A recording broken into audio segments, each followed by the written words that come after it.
अत्याचार केलेला आहे. तुम्ही बघितलं ना, वाढतं ना, याच्यावर अजून अत्याचार झाला पाहिजे ना.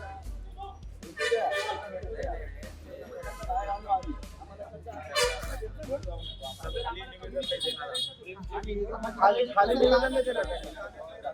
आम्ही खाली निवेदन देणार नाही.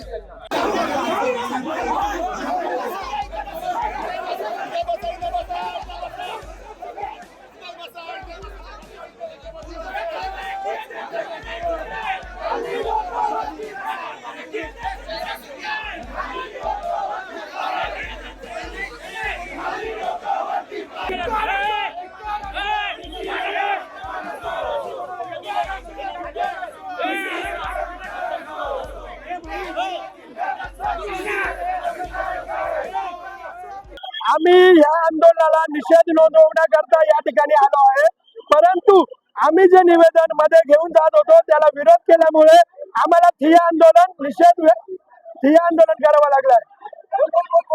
ज्या पद्धतीने आपण बघितलं असेल, TCS सारख्या नामांकित कंपनीमध्ये आमच्या 9 हिंदू बहिणींवर अत्याचार होतोय आणि एक षडयंत्र आहे. हे फक्त नाशिक मध्ये नाही तर संपूर्ण भारतभरात याचे पायामुळे चेक केले पाहिजे, याची तपासणी केली पाहिजे आणि संपूर्ण महाराष्ट्रात भारतातनं याच्या पायामुळे नष्ट केले पाहिजे. तेव्हाच ही जिहादी मानसिकता संपणार आहे.